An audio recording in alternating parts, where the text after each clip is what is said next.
அஸ்ஸலாமு அலைக்கும் வரஹ்மத்துல்லாஹி வபரகாத்துஹு. ஒவ்வொரு நாளும் சகர் நேரத்திலே ஐயமும் தெளிவும் என்ற இந்த நிகழ்ச்சியின் மூலமாக மாற்று மத சகோதரர்கள் கேட்கக்கூடிய ஐயங்களுக்கான தெளிவுகளை நாம் தொடர்ச்சியாக பார்த்து வருகின்றோம். அந்த அடிப்படையிலே அதிகமான முஸ்லீம் அல்லாதவர்கள் கேட்கக்கூடிய ஒரு கேள்வி இன்றைய தினம் கேட்கப்பட்டிருக்கிறது. டார்வின் தத்துவத்தை முஸ்லீம்கள் ஏற்பதில்லையே ஏன் என்ற கேள்வியை கேட்டிருக்கிறார்கள். இது அதிகமான முஸ்லீம் அல்லாதவர்கள் தொடர்ச்சியாக கேட்கக்கூடிய ஒரு கேள்வியாக இருந்து கொண்டிருக்கிறது. டார்வின் தத்துவம் என்னவென்று சொன்னால், டார்வின் என்று சொல்லக்கூடிய ஒரு அறிவியலாளர் பல ஊர்களுக்கு அவர் கடல் வழியாக பயணம் செய்கின்ற போது சில பறவைகளை சில பகுதிகளில் காண்கின்றார். அந்த பறவைகளுடைய கொத்தி அது சாப்பிடக்கூடிய நேரத்தில் அதற்கு இருக்கக்கூடிய அந்த இலகுகள் நீண்டதாகவும் குறுகியதாகவும் இருக்கக்கூடிய காட்சியை அவர் பார்த்த பிறகு இது பரிணாம வளர்ச்சி அடைகின்றது, அது காலத்திற்கேற்ப தட்பவெப்ப சூழ்நிலைகளுக்கேற்ப ஒவ்வொரு உயிரும் தன்னைத்தானே மாற்றிக்கொள்கிறது என்ற ஒரு தத்துவத்தை அவர் முன்வைத்தார். அந்த தத்துவம் எப்படிப்பட்டதாக அவர் முன்வைக்கிறார் என்று சொன்னால், ஒரு உயிரை படைக்கப்பட்ட பிறகு நீரால் ஒரு உயிர் உருவாகிறது. உருவாகக்கூடிய அந்த உயிர் காலப்போக்கில் ஒவ்வொரு பரிணாம வளர்ச்சியை தொடர்ச்சியாக அடைந்து வருகின்றது என்ற ஒரு கருத்தை அவர் முன்வைக்கின்றார். உதாரணத்துக்கு அவர் சொல்கின்ற போது ஒட்டகச்சிவிங்கியை உதாரணம் காட்டுகின்றார். ஒட்டகச்சிவிங்கியுடைய அந்த கழுத்து நீளமாக இருப்பதற்கான காரணம் என்னவென்று சொன்னால், அது தேவைக்கேற்ப உணவு தலைகளை பறிப்பதற்காக தன்னுடைய தலையை நீட்டுகின்ற போது அந்த கழுத்து பகுதி நீண்டு அது ஒட்டகச்சிவிங்கியாக மாறி இருக்கிறது. இப்படி நீர்நிலை காரணமாக தட்பவெப்ப சூழ்நிலைகள் காரணமாக இப்படியான பல லட்சக்கணக்கான ஆண்டுகளுக்கு பிறகு இந்த பரிணாம வளர்ச்சி மாற்றத்தை நோக்கி கொண்டு செல்கிறது என்ற ஒரு தேரியை அவர் முன்வைக்கிறார். இந்த தேரியை அவர் முன்வைக்கிறதுக்கான ஒரு அடிப்படை காரணம் என்னவென்று சொன்னால், கிட்டத்தட்ட ஒரு 1800களில் வாழ்ந்தவர். அவர் வாழக்கூடிய அந்த காலகட்டங்களிலே அவர் பார்த்ததை வைத்து ஒரு விஞ்ஞானம் ஒரு முழுமையான அளவுக்கு ஒரு பெரிய அளவுக்கு வளர்ச்சி அடையாத ஒரு காலத்தில் வாழ்ந்தவர். அந்த காலகட்டங்களில் அவர் படித்ததை வைத்து அவருக்கு தெரிந்ததை வைத்து சில தத்துவங்களை ஒரு தேரியை உருவாக்குறார். இது பிற்காலங்களில் ஆய்வு செய்யப்பட்டு அது நிரூபிக்கப்படலாம் அல்லது பொய்யாக்கப்படலாம். இதுதான் தேரியில் உள்ள ஒரு விஷயம். அவர் வாழ்கிற காலத்தில் குரங்கை பார்க்குறார். குரங்கு மாதிரியே மனிதன் இருக்கிறதுனால் குரங்கிலிருந்து தான் மனிதன் வந்தான் என்ற ஒரு தேரியை முன்வைக்கிறார். குரங்குக்கும் மனிதனுக்கும் ஒரு உருவ ஒற்றுமை இருக்கிறதுனால, இப்போ ஒரு நாய் இருக்கிறது, ஒரு பன்றி இருக்கிறது, ஒரு கழுதை இருக்கிறது, ஒரு குதிரை இருக்கிறதுனா அதோடைய உருவத்திற்கும் மனித உருவத்திற்கும் நிறைய வித்தியாசங்கள் இருக்குது. அதுக்கும் கண் இருக்குது, அதுக்கும் காது இருக்குது, அதுக்கும் மூக்கு இருக்குனாலும் உருவத்தில் வேறுபாடுகள் இருக்கிறது. ஆனால் குரங்குக்கும் மனிதனுக்கும் எடுத்து பார்த்தால் உருவத்திற்கு ஒரு ஒற்றுமை இருக்கக்கூடிய காரணத்தினால் குரங்கிலிருந்து தான் மனிதன் வந்திருக்கிறான் என்ற ஒரு தேரியை அவருடைய அந்த பரிணாம கோட்பாட்டில் வைக்கக்கூடிய ஒன்றை பார்க்குறோம். இதை உலகம் தூக்கி வைத்து கொண்டாடுவதற்கான அடிப்படையான காரணம் என்னவென்று சொன்னால், கடவுளை மறுக்கக்கூடிய சித்தாந்தம் உள்ளவர்களுக்கு இது ஒரு பெரிய அவங்களுக்கு ஒரு பெரிய அது ஒரு வெயிட்டான ஒரு பாயிண்டாக மாறுது. கடவுள் தான் மனிதனை படைத்தான் என்ற அந்த நம்பிக்கையில் உள்ளவர்களுக்கு எதிரான ஒரு கருத்தை டார்வின் வைக்கிறார். மனிதன் கடவுளால் படைக்கப்படவில்லை, அவன் பரிணாம வளர்ச்சி அடைந்து வந்திருக்கிறான், குரங்கில் இருந்து தான் மனிதன் வந்திருக்கிறான் என்ற இந்த சித்தாந்தம் என்பது, இந்த தேரி என்பது, இந்த கொள்கை என்பது கடவுள் மறுப்புக்கு நல்ல ஒரு பலமான ஒரு பாயிண்டாக இருக்கிறதுனால நிறைய பேர் அதை தூக்கி வைத்து கொண்டாடக்கூடிய ஒரு சூழ்நிலைகளில் தான் இந்த டார்வின் தத்துவம் பெரிய அளவுக்கு பிரபலம் அடைகிறது. இன்றைய தினத்தில் பள்ளிக்கூடங்களில் பாடம் நடத்தும் போது கூட டார்வினுடைய அந்த பரிணாம கோட்பாடை வைத்து பாடம் நடத்தக்கூடிய காட்சிகளை நம்ம பார்க்கலாம். அப்போ இது எந்த அளவுக்கு அறிவுக்கு புறம்பானது, முட்டாள்தனமான வாதம். டார்வின் வைத்த இந்த தேரி என்பது அறிவியல் பூர்வமாக மறுக்கப்பட்டிருக்கிறது. அது உண்மை இல்லை என்பது அறிவியலாளர்கள் நிரூபித்திருக்கிறார்கள். அது ஒரு புறம் இருந்தால் கூட இது அறிவுபூர்வமானதா, இதில் ஏதாவது லாஜிக் இருக்கிறதா, இது ஏதாவது கொஞ்சமாவது ஒரு அறிவு உள்ள ஒரு பகுத்தறிவு உள்ள ஒரு மனிதன் இதை ஏற்றுக்கொள்ளக்கூடிய ஒரு வாதமா? அப்போ குரங்கு மாதிரி மனிதன் இருக்கிறான், அது பரிணாம வளர்ச்சி அடைந்தன் என்று சொன்னால் எத்தனை இன்று மாற்றமான தோற்றங்கள் இருக்கிறது. இதெல்லாம் டார்வின் பார்த்துருக்க மாட்டாரா? இது எப்படி பரிணாம வளர்ச்சி அடையும்? அதாவது ஒரு மனுஷனால் ஒரு 20 கிலோ வெயிட்டு தூக்க முடியும். அவர் என்ன பண்ணுறாரு, ஒரு பயிற்சி எடுக்கிறார். தினந்தோறும் பயிற்சி எடுத்தார்னா அவரால் ஒரு 100 கிலோ வெயிட்டு தூக்க முடியும் அப்படின்ற ஒரு சூழ்நிலை வர மாதிரி ஒரு முயற்சியின் மூலமாக அந்த எலும்பு வளர்ச்சிகள், தசை வளர்ச்சிகள், அறிவு வளர்ச்சி இப்படின்னு ஒரு பயிற்சி மூலமாக நடக்குதுல்ல, அந்த மாதிரி இப்படியான மாற்றங்கள் பரிணாம வளர்ச்சியின் மூலமாக நடக்கிறது என்று சொல்றார். ஒட்டகச்சிவிங்க அதுக்கு தான் உதாரணம் காட்டுறாங்க. அப்போ ஒட்டகச்சிவிங்கி நீ உதாரணம் காட்டும்போது இப்போ யானை இருக்கு, யானை என்ன படைப்பு அதுக்கு முன்னால் இருந்தது? அதுக்கு ஒரு நீண்ட ஒரு தும்பிக்கை இருக்கிறது, அது ஒரு மூக்கு மாதிரியான ஒரு படைப்பு தானே யானைக்கு தும்பிக்கைன்றது. இது எதனால் பரிணாம வளர்ச்சி அடைஞ்சது? அதுக்கு முன்னாடி என்ன உயிரினம் அது? அப்போ அந்த மூக்கு பரிணாம வளர்ச்சி அடையாத வேற ஒரு உயிரினம் எது? ஒரு கேள்வி வருதா இல்லையா? இப்போ கங்காரு இருக்கிறது, கங்காருக்கு வயிற்றில் அந்த கொட்டியை வைக்கிற மாதிரியான ஒரு உரு அமைப்பு இருக்கிறது. அப்போ இது எப்படி வந்தது அப்படின்ற ஒரு கேள்வி இருக்கிறது.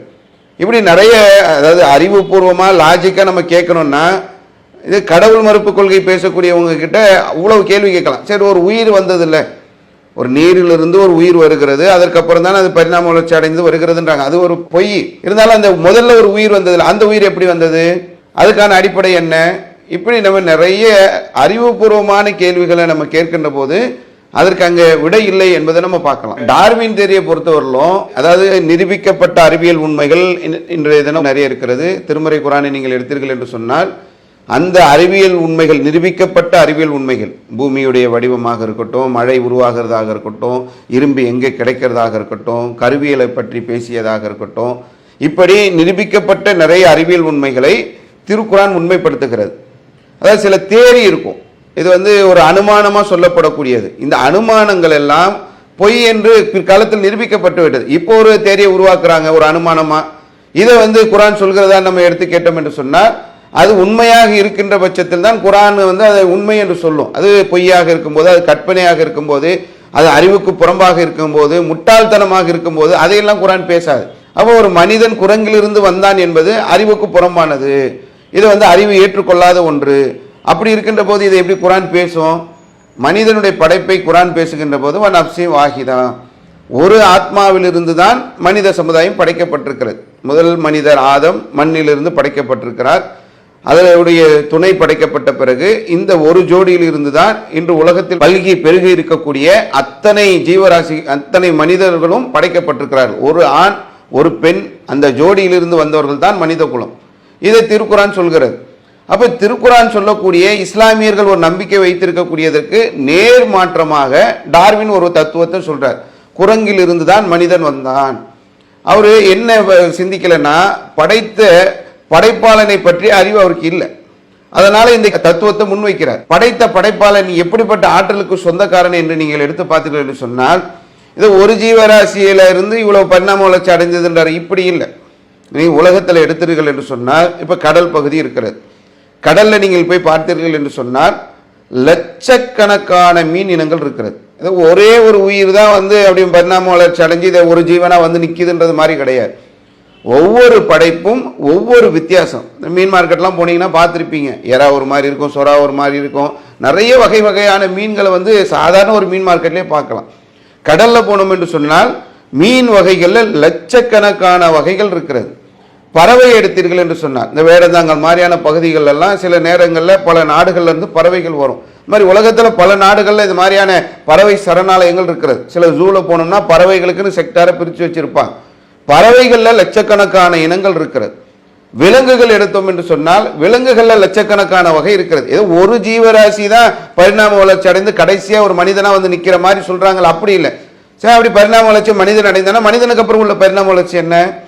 மனிதன் அதுக்கப்புறம் என்னவா மாறுவான்? இதுக்கு அவங்க கிட்ட பதில் இல்லை. லட்சக்கணக்கான மீன் இனங்கள் இருக்கிறது, கடல்வாழ் உயிரினங்கள் இருக்கிறது, லட்சக்கணக்கான பறவைகள் இருக்கிறது, லட்சக்கணக்கான விலங்குகள் இருக்கிறது. பூச்சி இருக்குல்லங்க, இந்த எறும்பு, ஈ, கொசு அப்படின்ற இந்த பூச்சி வகைகள் இருக்குல்ல, இதுல லட்சக்கணக்கான வகைகள் இருக்கிறது. நீங்க ஒவ்வொரு செக்டார் எடுத்தீர்கள் என்று சொன்னால் இறைவனுடைய படைப்பு இருக்கிறது. இந்த பறவைகள் எல்லாம் எடுத்தோம்னா அவ்வளவு அழகான அற்புதமான படைப்புகளாகத்தான் ஒவ்வொரு பறவை ஒவ்வொன்றுக்கும் வித்தியாசமாக இருக்கிறது. அப்போ மனிதன் நீங்கள் இதில் இருந்தெல்லாம் வேறுபட்டு அவன் பகுத்தறிவு கொடுக்கப்பட்டவனாக, ஆறறிவு உள்ளவனாக, சிந்திக்கக்கூடிய அறிவுள்ளவனாக மனிதன் படைக்கப்பட்டிருக்கிறான். டார்வினுடைய சிந்தனை தன்மை எப்படி போயிருச்சு பாருங்களேன். மனுஷனுடைய பகுத்தறிவு என்பதை அவர் பயன்படுத்தாம நம்மை படைத்த ஒரு இறைவன் இருக்கிறான் என்பதை உணர்ந்து கொள்ளக்கூடிய ஆற்றல் இல்லாததுனால நாம் குரங்கிலிருந்து வந்தோம் என்ன ஒரு தத்துவத்தை அவர் முன்வைத்து விட்டு செல்கிறார். இதுதான் இருக்கிறதுலே ஒரு இந்த கடவுள் மறுப்பு கொள்கைக்கு அழைத்து செல்லக்கூடிய மிக டேஞ்சரான ஒரு விஷயம். நீங்க ஒவ்வொன்றும் எடுங்களேன்.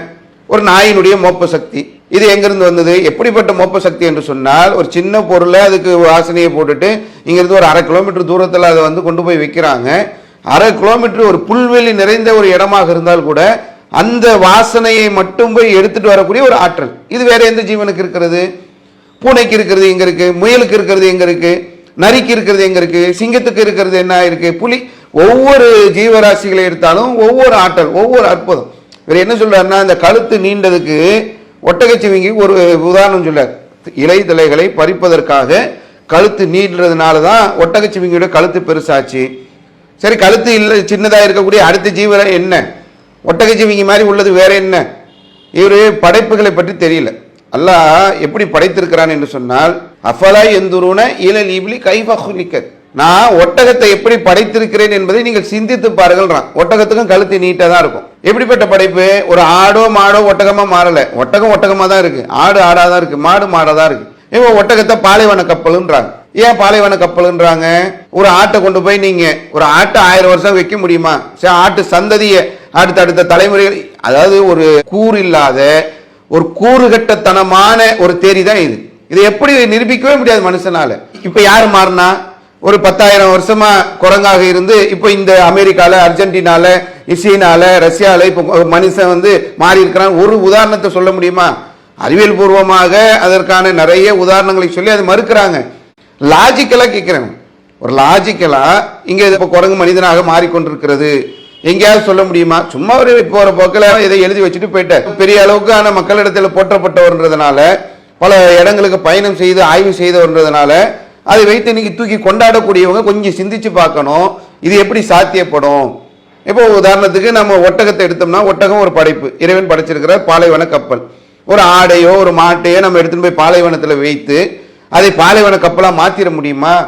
ஆடோ ஒரு மாடோ ஒட்டகமாக மாற முடியுமா? எவ்வளவு காலங்கள் அது பாலைவனத்தில் இருந்தாலும் அதால் பாலைவன கப்பலாக மாறிட முடியுமா? உதாரணத்துக்கு ஒட்டகம் ஒரே நேரத்தில் நீங்கள் 2 ட்ரம் தண்ணி வைத்தாலும் குடிச்சிடும். அந்த ஆற்றல் ஒட்டகத்துக்கு இருக்கு. அது பாலைவனத்தில் அதற்கு பிறகு பயணம் செய்யும் போது தண்ணி இல்லாமல் அது பயணம் செய்யும். ஒரு ஆட்டை நம்ம அழைச்சிட்டு போக முடியுமா? ஒரு நாள் 2 நாள் ஆட்டை ஒரு பாலைவனத்தில் தண்ணி இல்லாமல் கூட்டு போகிறோம், இந்த ஒரு ட்ரம் தண்ணி குடினா குடிச்சிருமா? ஒரு மாடு குடிச்சிருமா? ஒரு குதிரை குடிச்சிருமா? ஒரு கழுதை குடிச்சிருமா? இதை சிந்திச்சு பார்க்கணும் முதல்ல. ஒரு ஒட்டகம் என்பது ஒரு பாலைவன கப்பல் என்று சொன்னால் இயல்பாகவே அது அப்படி படைக்கப்பட்டிருக்கிறது. பாலைவனத்தில் பிரயாணம் செய்வதற்கு மனிதர்களுக்கு தேவையான ஒரு வாகனமாக அது இருப்பதனால் அந்த ஏற்பாடை இறைவன் ஒட்டகத்தில் வைத்திருக்கிறார். அது சுவாசிக்கும் போது அதுக்கு தேவையான அந்த காற்றில் உள்ள அந்த ஆக்சிஜனில் உள்ள அதுல உள்ள நீரை ஒட்டகம் எடுக்கிறது. சுவாசிக்கிறதுலையே ஒரு செக்டாரை பிரித்து அதை குளுக்கோஸா மாற்றி உள்ள சேர்த்து வைக்கும். தண்ணியை குடிக்குது இல்லை, நீங்க 2 ட்ரம் தண்ணி வச்சாலும் குடிக்குது இல்லை, குடித்த தண்ணீர் தண்ணீரா இருக்காது, அது உள்ள போய் உள்ள கன்வெர்ட் ஃபார்முலா வைத்திருக்கிறார் இறைவன். அது மாறி அது குளுக்கோஸா ஒரு இடத்துல சேவ் ஆகிருக்கும். அதுதான் பாலைவனத்தில் பயணம் செய்யும் போது அதை பயன்படுத்தும். சாப்பிட்ற உணவு இருக்குல்ல, ஒட்டகம் சாப்பிட்ற உணவுல இருக்கக்கூடிய நீர் சத்தை எல்லாம் உறிந்து அதை தனியாக குளுக்கோஸா மாற்றி சேவ் பண்ணி வச்சிரும். அதனுடைய கழிவுகள்லாம் பார்த்தீங்கன்னா காய்ந்த சருகுகளாக வரும். அப்போ ஒரு ஒட்டகம் என்று நம்ம எடுத்து பார்த்தோம் என்று சொன்னால் கூட அது ஒரு தனி படைப்பாக, ஒரு அற்புத படைப்பாக இருக்கிறத பார்க்கணும். இப்படிதான் உலகத்தில் உள்ள எல்லா படைப்புகளும், ஒரு ஈயிலிருந்து, ஒரு கொசுலேருந்து, ஒரு எறும்புலேருந்து, ஒரு தேயிலிருந்து, ஒரு பல்லியிலிருந்து, ஒரு பாம்புலேருந்து, ஒவ்வொரு ஜீவராசிகளும் தாவரத்துலங்க. இந்த ஊட்டி கொடைக்கானல் போகும்போதெல்லாம் நீங்கள் பார்த்துருப்பீங்க, செடி வகைகளில் பூ வகைகளில் அவ்வளவு வகையில் வைத்திருக்கிறார்கள். அந்த இலைகளை எல்லாம் போட்டுட்டு ஒவ்வொன்றுக்கும் பேர் வச்சிருப்பாங்க. ஒரு இடத்துல ஒரு தோட்டத்துக்குள்ளே போனோம்னா அங்கே ஒரு 1000 பேர் லைனாக, நம்ம வாயிலெல்லாம் சொல்ல முடியாது, இந்த அறிவியல் பெயர்கள் என்று சொல்லி அது ஒவ்வொரு செடிக்கும் ஒவ்வொரு பெயர்களை வைத்திருப்பாங்க, ஒவ்வொரு பூக்கு ஒரு பெயர் வைத்திருப்பார்கள். இவ்வளவு வகைகள் தாவரங்கள்ல இருக்கு, பூச்சிகள்ல இருக்கு, விலங்குகள்ல இருக்கு, பறவைகள்ல இருக்கு, கடல்வாழ் உயிரினங்கள்ல இருக்கு, மீனினங்கள்ல இருக்கிறது என்பதை நம்ம பார்க்கிறோம். இது அவர் போகிற போக்கில் இது பரிணாம வளர்ச்சி அடைஞ்சிருந்தா எப்படி அடையும்? அதாவது ஒரு காத்தடிக்குதுங்க, ஒரு மணல் பறக்குது, இது யதார்த்தமா உள்ளது. இது மணல் பறக்கிறத வச்சுக்கிட்டு மணல் பறந்ததா அப்படியே அது ஒரு பெரிய ஒரு கவிதை எழுதி விட்டது. அந்த மணல், ஒரு பறக்கிற மணல் அங்கே போய் விழுந்ததுன்னா ஏதோ ஒரு எழுத்து ஒரு வடிவத்தில் இருந்ததுன்னா சொல்லலாம். ஒரு 2 எழுத்து வந்துருச்சுன்னா கூட ஒரு ஆச்சரியப்படலாம். ஒரு 5 எழுத்து வந்துருச்சு பறந்து அப்படியே இருக்கக்கூடிய மணல் ஒரு 5 எழுத்தா இருக்குதுன்னா பரவாயில்ல. 1330 திருக்குறளும் பறந்த காற்று எழுதி விட்டது என்று சொன்னால் என்னன்னா கூமுட்டியான்னு கேட்க மாட்டாங்க மக்கள்.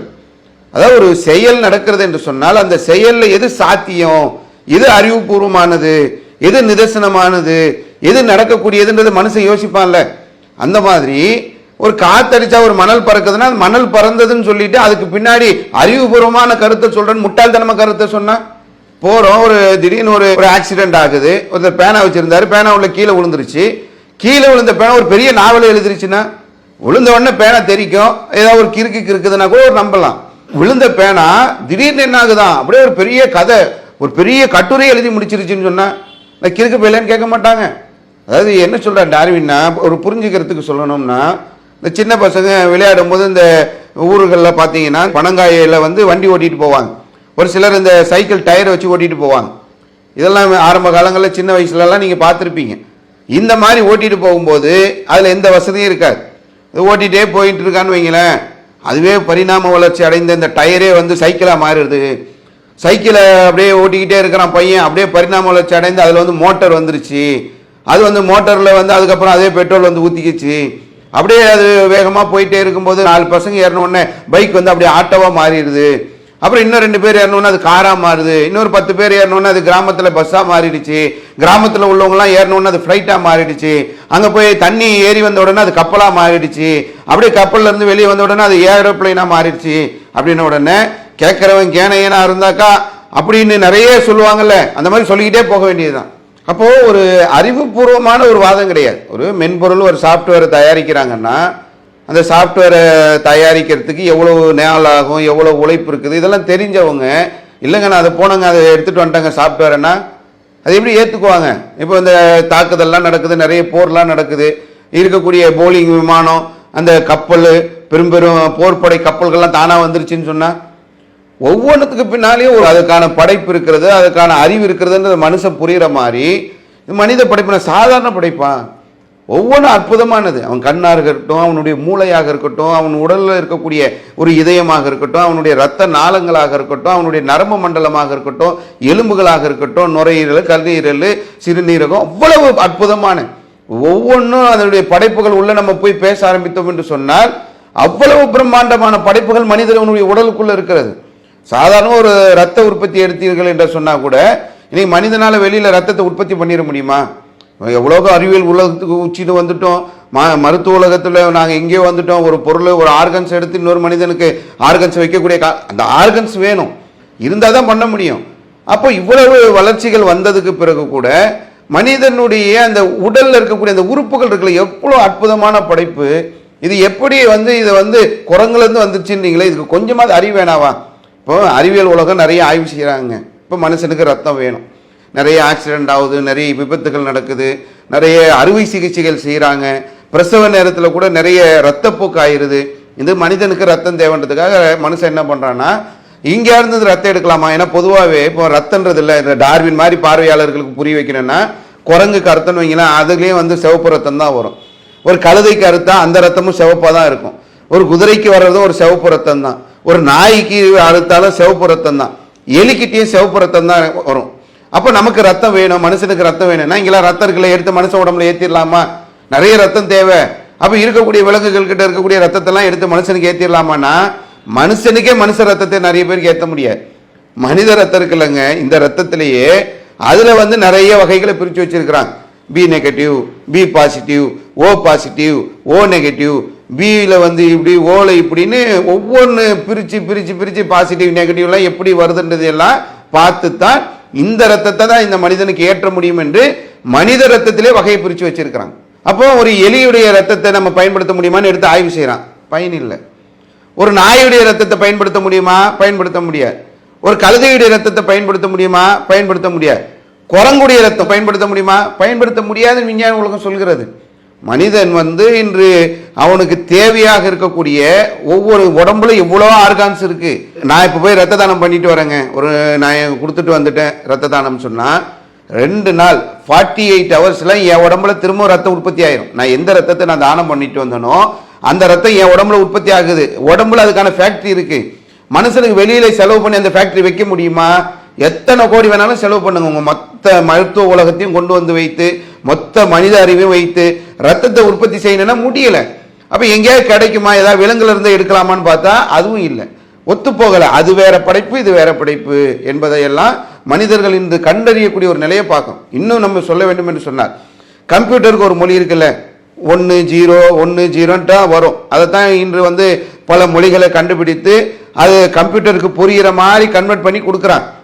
அப்ப இந்த மாதிரி மனிதர்கள் இந்த படைப்புகள் இன்னைக்கு அறிவியலாளர்கள்லாம் டிஎன்ஏன்னு ஒன்று கண்டுபிடிச்சிருக்கிறாங்க. இந்த டிஎன்ஏனா என்னன்னா ஒரு 4 எழுத்து ACGT அப்படின்ற இந்த 4 எழுத்து இது மாறி மாறி மாறி மாறி மாறி வரும்.